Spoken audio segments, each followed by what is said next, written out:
рецензент ретінде бірнеше журналдарда қызмет етемін. Қазақстанда да және шетелдік журналдармен да жұмыс істеген тәжірибем бар. Қазіргі таңда Қазақстанда ондай мақалаларды өткізбейді.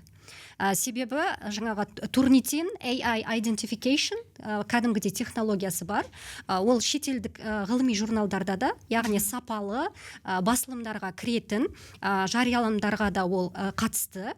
Екеуі де сол технологияны қолданады. Яғни біздің қазақстандық журналдарда, шетелдік журналдарда.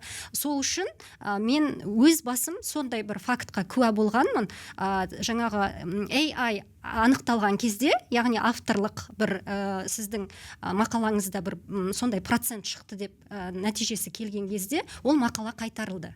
Ол Қазақстанда болған. Мен енді журналды сіздерге нақты айта алмаймын, бірақ осындай негізгі факттар бар. Ал енді шетелдік ғылыми журналдарға келетін болсақ, олардың мына COPE деп аталатын арнайы саясаты бар.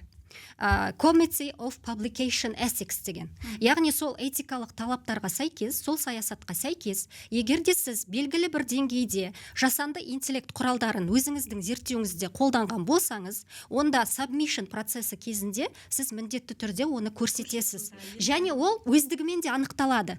Сапалы ғылыми журналдар тіпті сіздің, мысалы, similarity-ға да бір тексеріп алады, яғни жалпы осыған ұқсас зерттеу болды ма жоқ па, одан кейін плагиатқа бір тексеріп алады. Және қазіргі таңда нақты детект жасайтындай, жасанды интеллектті нақты анықтап беретіндей олардың құралдары бар. Ондай мақалалар бірден rejectionға кетеді.